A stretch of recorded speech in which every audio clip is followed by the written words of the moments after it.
Nick Colas joins us now from ConvergEx to tell us that that's the kind of thing the auto industry doesn't like to see. So really, market volatility has effects all across different industries. Yeah, it absolutely does. If you look at what consumers look at in terms of their total net worth, obviously stocks play a role in that. But they also look at stock prices and stock price volatility as a measure for how stable the economy is, how reliable their job is, how reliable their income is. And when you see this kind of churn, it puts some doubt into the mind of the consumer that the economy isn't going to double dip. It's interesting, we all feel that the economy isn't recovering as quickly or strongly as maybe as it should.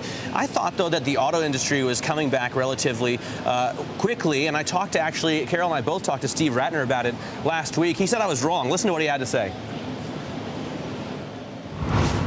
I love the idea that people are buying cars again, but it's all compared to what? At 12, 13 million car sales, we are not only well below any historic levels, we're well below replacement rate. It's not quite as rosy a picture on the car side as you suggest. I think it is a muddling along scenario, just as it is for so many other industries in the country.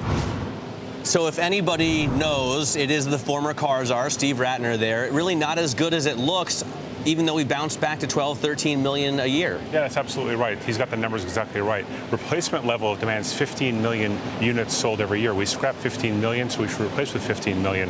We're running around 12.5 right now. That was last month's observation. We've been as low as the 11s just in the last year because of the Japanese earthquake and the disaster there and the shortage of supply.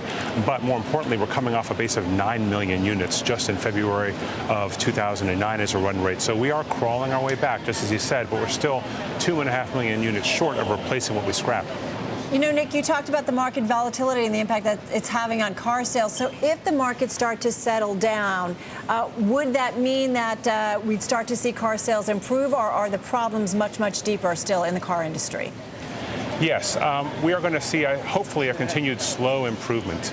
And the reason for that is underlying issues such as job growth will hopefully pick up, income growth will hopefully pick up. Stock market volatility is one of those factors that can break a cyclical recovery, although the lack of the volatility is not enough to make it on its own.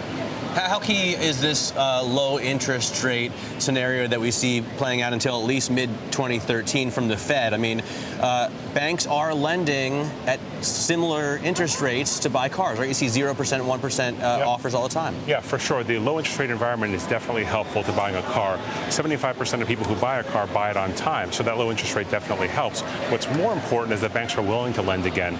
Credit's really opened up in the course of the last 18 months or so, and that has helped the car cycle begin to pick up again as well.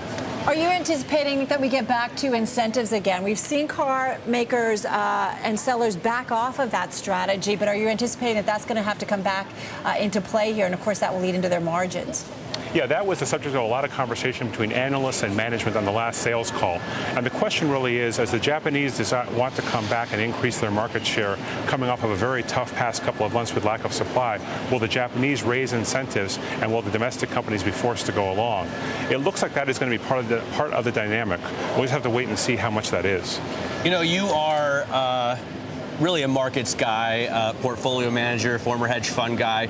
But if you put on your sort of car guy hat, and I think every guy has a car guy hat, and a lot of women as well, Carol, how much do the products matter? I mean, how much does it matter that GM and Ford come out with cars that you prefer to buy that are comparable quality to, say, a Volkswagen or a Mercedes? Yeah, it's a great question. As a car guy, you want to love a Mustang or a Camaro or a 911. Some sweet ones there. And those are some great products. But the vast majority of Americans look for a car that is reliable, easy to use, won't give them a lot of headaches, and is basically bulletproof in terms of overall usability.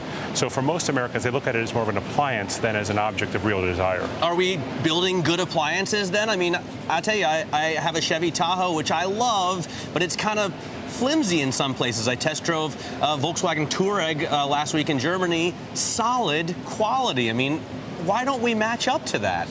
I think you can say that the American companies are doing a great job getting back up to speed and climbing that curve. And a lot of their newest products from Ford, from GM, from Chrysler really match up to the best that anybody has to offer.